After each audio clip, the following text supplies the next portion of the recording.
Hello everyone, welcome to another video. Today we're going to be talking about a concept you'll encounter in Calculus 2 known as integration by parts.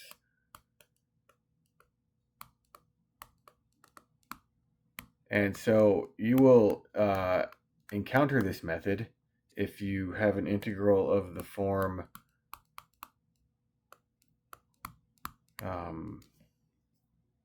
I equals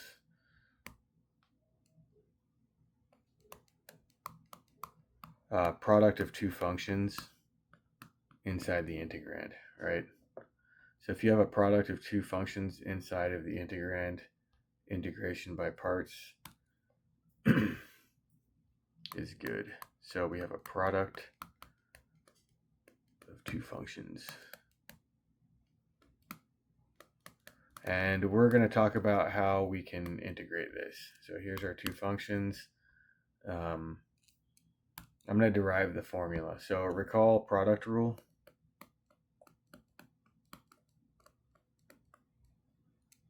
From Calculus 1, where we can say that the derivative with respect to x of the product of two functions in x is equal to one of those functions u times the derivative of v with respect to x plus, and then we have v of x multiplied by the derivative of u with respect to x. Okay? So what we're going to do is use differential notation to express this, and I will recast this like so, just to make it a lot more compact and easy to work with. Okay, if we solve this equation, so if we solve for u dv, what happens? So we want to get u dv on one side. Well, it looks like we have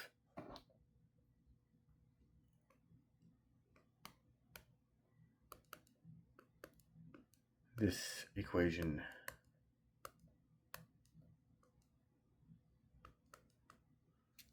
Okay, now if we just integrate both sides of the equation, because remember the integral is a linear operator, we can do that.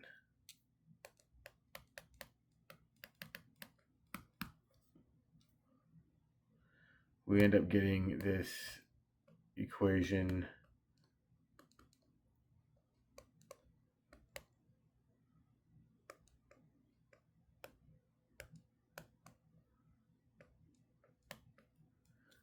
and so our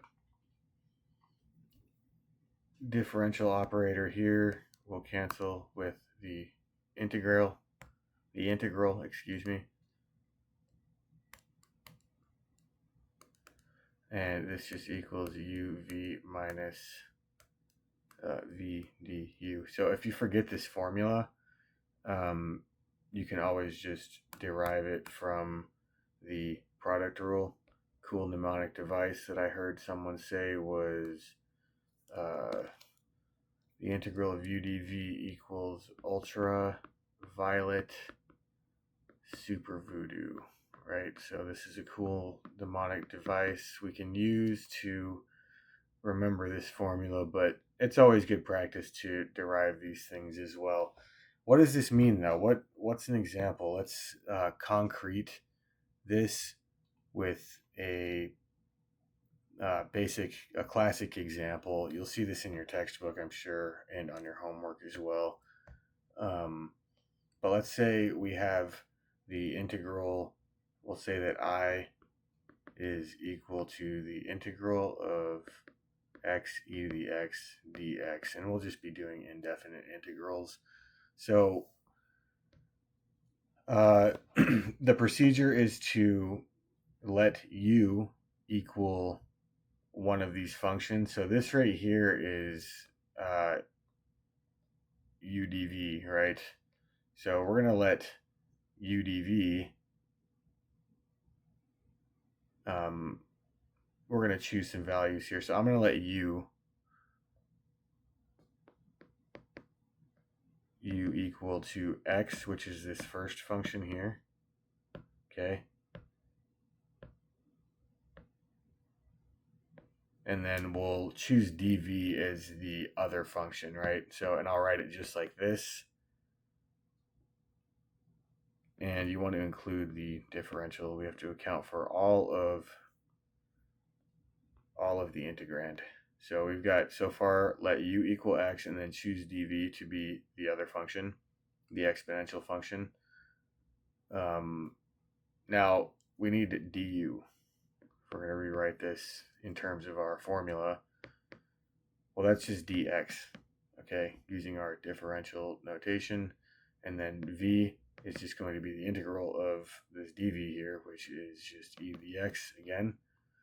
And so if I rewrite this using our formula, I say that the integral x times e to the x dx equals uv. So u is x, v is e to the x, minus the integral of v du. So that's e to the x dx. And we know how to do this, right? So we just perform the integration really quick because it's an exponential function, super easy, but don't forget your constant of integration. Right? And so this is the value of the integral. This is the integral evaluated using integration by parts.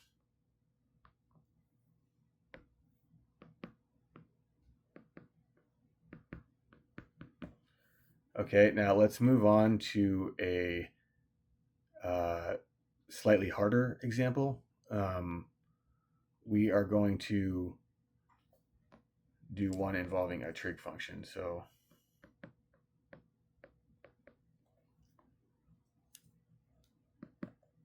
we want to evaluate the integral e to the x sine x dx. All right, so what are we going to do here? It looks like we have an exponential function here, and we have a trig function here. So we've got exponential and trig. I am going to try using the trig function for u, and then I'm going to assign my dv to be the other function, e to the x. And then so I can take a derivative easily of sine of x. That's just going to be cosine of x, and then don't forget your differential, and integrate dv to get v. And we can ignore the constants of integration because they'll all be collected at the end of this process. So let's just plug in our formula. So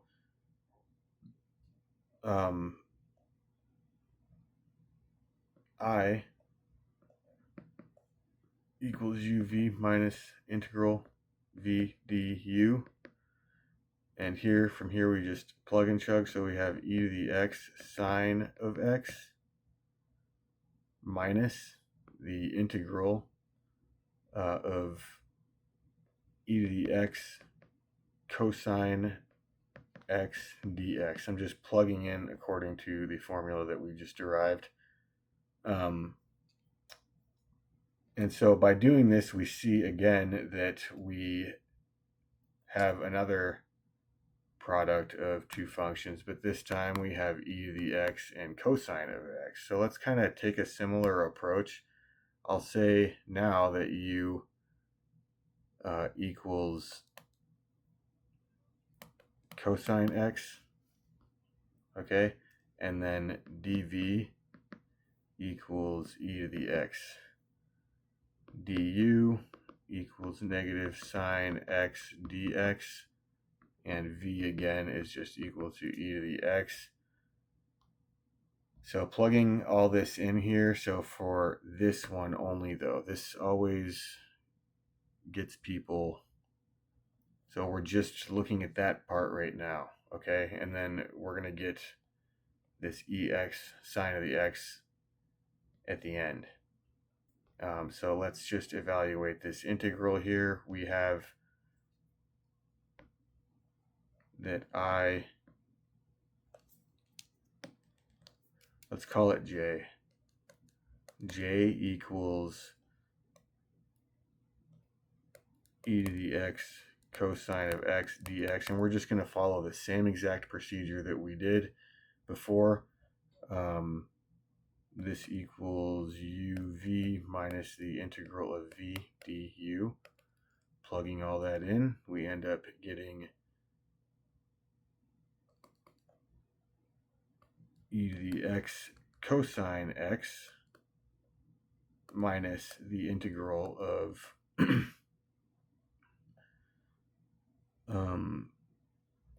v du, which is negative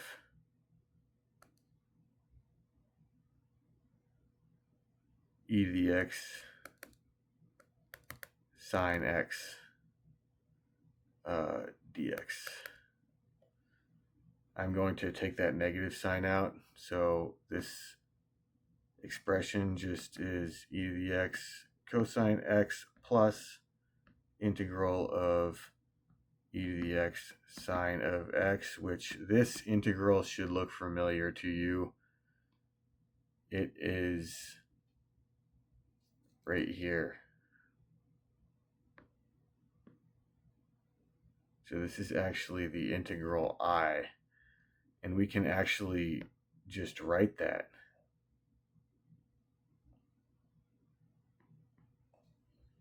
So j, so if I, let me just make sure I don't make a mistake. So this is I.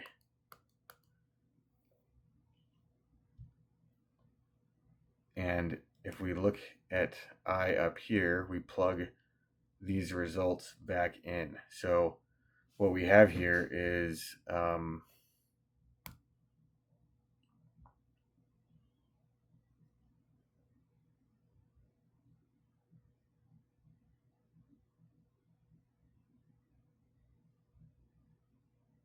I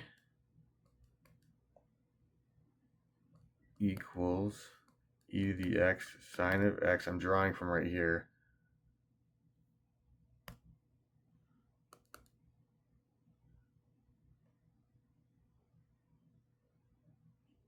Minus this integral j, right? Which I have right here, which is e to the x cosine x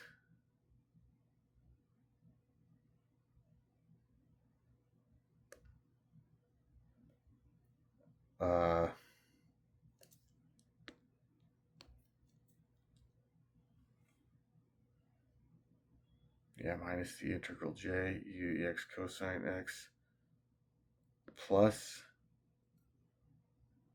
I.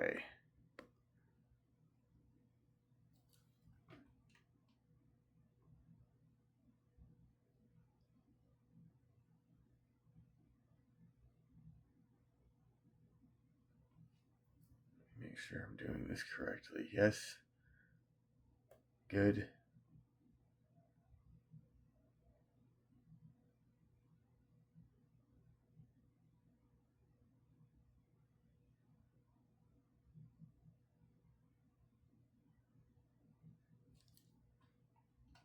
Okay, great. Yeah. And then so I equals e to the x sine of x minus e cosine x. And I'll just distribute this negative in here. I just wanted to make sure I was doing this correctly.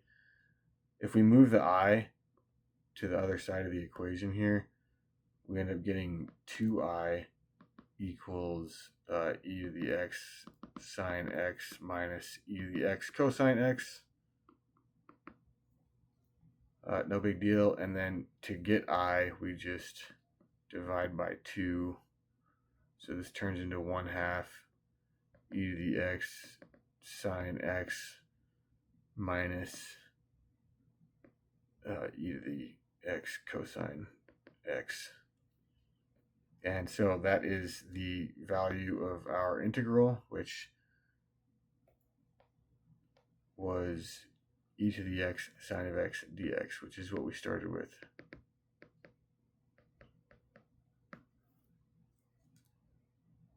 And this is our final evaluation of the integral, specifically that part right there. So that's going to wrap this video up. If you need me to clarify anything, just leave your questions in the comments. Also, if you have a request for anything that you would like me to cover in the near future, I would be happy to oblige. Also, leave that in the comments. And please like and subscribe. It helps me out a lot. And I'll see you guys in the next video.